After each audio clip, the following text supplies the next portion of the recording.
한국과 일본 참 가깝고도 먼 나라라고 하죠. 근데 그 차이가 어쩌면 우리가 매일 보는 바로 이 산에서부터 시작되는지도 모릅니다. 오늘은 이 두 나라의 산이 어떻게 전혀 다른 국민 정체성을 빚어냈는지 그 아주 흥미로운 이야기를 한번 제대로 파고들어 볼까 합니다. 자, 이게 바로 오늘 이야기의 핵심 질문입니다. 왜 한국의 산은 우리 모두의 놀이터 같은 곳이 됐고 일본의 산은 감히 범접할 수 없는 신성한 신전이 되었을까요? 이 질문에 대한 답을 따라가다 보면요, 아마 두 나라의 어떤 그 보이지 않는 속마음, 영혼까지 들여다볼 수 있게 될 겁니다. 모든 이야기의 시작은요, 결국 땅에서부터 출발해야 합니다. 사람을 이해하려면 그 사람이 발 딛고 사는 땅을 먼저 봐야 한다는 말이 있잖아요. 바로 그겁니다. 한국과 일본의 산이 애초에 어떻게 다르게 태어났는지 그 지질학적 비밀 속으로 함께 들어가 보시죠. 자, 이 표를 딱 보시면 그 차이가 정말 한눈에 확 들어오죠. 한국산은 뭐랄까 수억 년의 세월을 온몸으로 견뎌낸 그런 인자한 할아버지 같아요. 오랜 시간 비바람에 깎여서 둥글둥글 완만한 능선들이 서로 어깨를 기대고 쭉 이어져 있죠. 반면에 일본산은요, 아직도 막 불을 뿜어내는 혈기왕성한 젊은이에 가깝다고 할 수 있죠.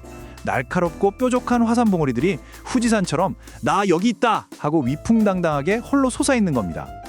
그러니까 딱 정리하자면 이런 거예요. 한국은 오래되고 완만한 땅, 그리고 일본은 젊고 격렬한 땅. 바로 이 땅의 근본적인 성격 차이가 두 나라 사람들 마음속에 전혀 다른 씨앗을 심었다는 거죠. 이 땅의 성격이 말이죠, 하늘의 표정, 그러니까 기후까지 바꿔놓습니다. 한국은 쾌청하고 건조해서 사계절이 정말 뚜렷하잖아요. 반면에 일본은 바다의 영향을 받아서 비도 많고 안개도 자욱해서 어딘가 신비로운 분위기가 있죠. 그리고 이 불의 땅이 준 아주 특별한 선물이 또 하나 있습니다. 바로 온천, 일본 말로 온센이죠. 몸과 마음을 녹여주는 그런 존재예요. 자, 지금까지는 땅에 대한 이야기를 해봤는데요. 이제부터는 그 땅 위에서 살아가는 사람들의 마음, 이야기로 한번 넘어가 보겠습니다. 이렇게나 다른 자연 환경이 어떻게 산을 바라보는 시선까지 완전히 다르게 만들어놨을까요? 정말 궁금하지 않으세요? 한국 사람들한테 산은 뭐랄까, 정말 말 그대로 동네 뒷산 같은 느낌이죠. 아주 친한 이웃, 친구 같아요.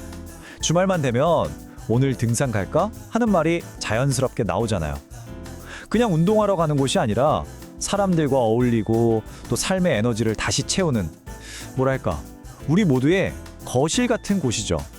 그 친밀함의 가장 확실한 증거가 바로 이 산신각이라고 할 수 있습니다. 생각해보세요. 우리가 산을 찾아가는 걸 넘어서 아예 산의 신을 우리 생활 공간인 절 안으로 모셔왔다는 거잖아요. 이거야말로 산과 정말 하나가 되어 살고 싶었던 한국 사람들의 마음을 그대로 보여주는 정말 재밌는 지점이에요. 자, 그런데 일본으로 넘어가면 이야기가 180도 달라집니다. 일본에서 사는 친구? 절대 아니죠. 신, 바로 그 자체입니다. 인간 세상과는 딱 선이 그어져 있는, 존경하면서도 동시에 두려워해야 하는 대상, 그래서 함부로 정복하려 하거나 다가갈 수 없는 그런 절대적인 존재였던 거죠. 이런 일본인들의 태도를 가장 잘 보여주는 게 바로 신린 요쿠, 우리가 흔히 말하는 삼림욕입니다. 이건 정상을 향해 땀 흘리면서 올라가는 등산이 아니에요. 그보다는 숲의 기운에 내 몸을 그냥 맡기고 자연으로부터 치유를 받는 것에 가깝습니다. 그러니까 아주 조용하게 자연과 교감하는 시간인 거죠. 자, 이렇게 생각하는 방식이 다르니까 당연히 살아가는 모습도 달라지겠죠. 등산하는 방식부터 우리가 사는 집의 모양까지 이 차이가 우리 일상에 얼마나 깊숙이 들어와 있는지 한번 살펴보겠습니다. 등산 문화를 보면 이 차이가 정말 극명하게 드러납니다. 한국 등산은 뭐 거의 국민 스포츠잖아요. 정상에 올라가서 다 같이 김밥에 막걸리 한 잔, 캬! 이거죠. 아주 사교적이고 공동체적인 활동이에요. 그런데 일본은요, 등산이 훨씬 조용하고 개인적인 명상에 가까워요. 일부러 잘 닦인 길보다는 좀 험한 야생의 길을 가면서 혼자 조용히 자연과 대화하는 걸 더 중요하게 생각하죠. 그런데 이런 일본의 방식에 어두운 면이 없는 건 아닙니다. 자연을 있는 그대로 존중하니까 인공적인 시설을 거의 안 만들어요. 그러다 보니까 산이 훨씬 더 위험해지는 거죠. 실제로 통계를 보면 일본의 등산 사고율이 한국보다 훨씬 높게 나옵니다.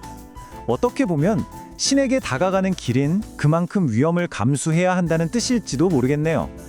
이런 차이가 우리가 매일 사는 집 구조에까지 영향을 미칩니다. 정말 신기하죠? 한국은 춥고 건조한 겨울을 나야 하니까 바닥을 데우는 온도를 만들어서 온 가족이 그 따뜻한 아랫목에 모여들었죠.